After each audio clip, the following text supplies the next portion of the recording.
دشمنان اسلام کو جب بھی موقع ملتا ہے وہ حضور صلی اللہ علیہ وسلم کی شان میں گستاخی کرتے ہیں۔ مسلمان کا، ایمان والے کا، حضور کے پکے سچے امتی کا یہ فرض بنتا ہے کہ وہ حضور کی شان کو بیان کرے۔ اگر وہ گستاخی کر رہے ہیں آپ اپنے نبی کے مقام کو بتائیے، نبی کی رفعت کو بتائیے، نبی کی عظمت کو بتائیے، نبی کی اہمیت کو بتائیے، نبی کی شان کو دنیا کے سامنے لائیے۔ انشاءاللہ اندھیرے چھٹیں گے، روشنی آئے گی۔ وہ اگر آگ کو لے کر آتے ہیں آپ پانی کو لے کر کے آئیے، وہ اگر اندھیروں کو لے کر آتے ہیں آپ روشنی کو لے کر کے آئیے، وہ اگر نفرت کو لے کر آتے ہیں آپ محبت کو لے کر آئیے، وہ اگر نبی کی گستاخی کو لے کر آتے ہیں آپ نبی کی شان کو لے کر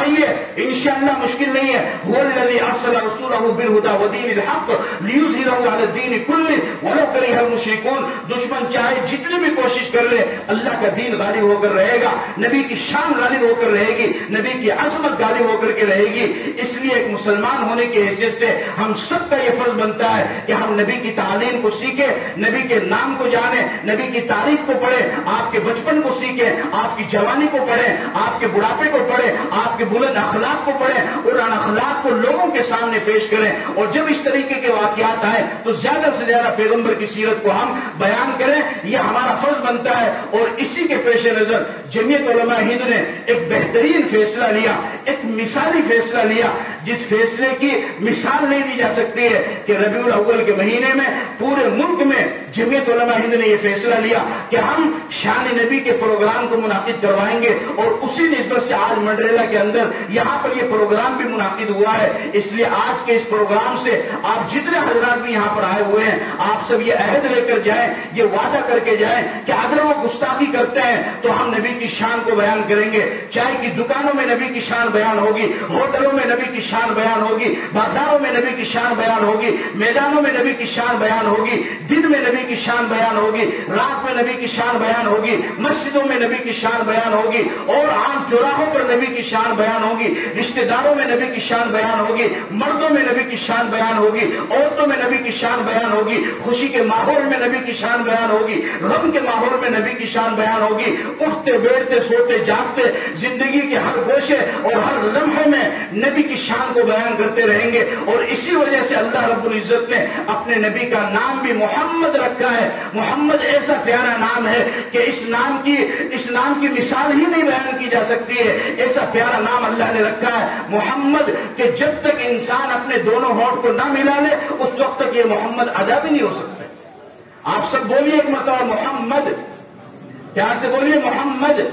دونوں لب ملے یا نہیں ملے؟ لب کے ملنے کا مطلب ہے کہ مٹھاس۔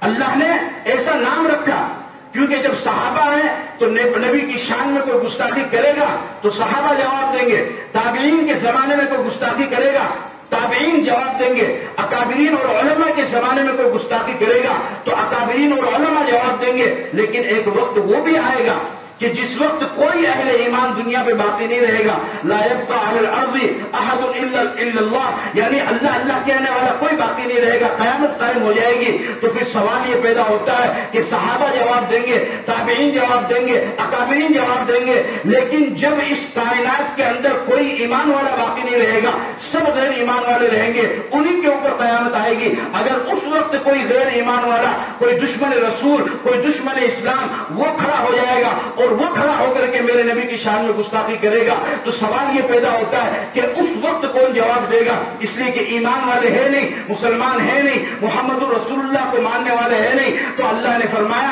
کہ اے دنیا والوں تمہیں گھبرانے کی ضرورت ہی نہیں ہے، میں نے اپنے نبی کا نام ہی ایسا رکھا ہے کہ جب دشمن میرے نبی کی شان میں گستاخی کرے گا، اپنی زبان سے محمد بولے گا تو زبان خود گواہی دے گی کہ تو جس کے خلاف گستاخی کرنے جا رہا ہے وہ گستاخی کے قابل ہستی نہیں ہے، اس کا نام محمد، اور محمد کے معنی ہے قابل تعریف۔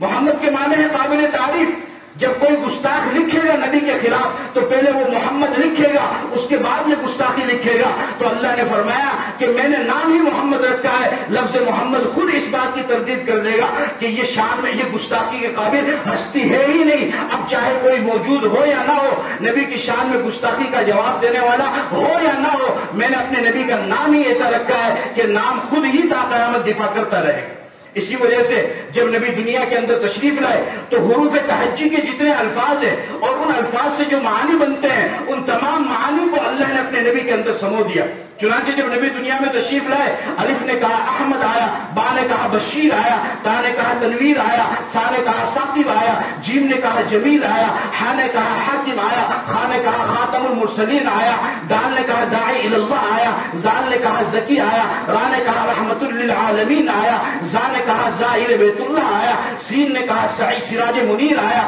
شین نے کہا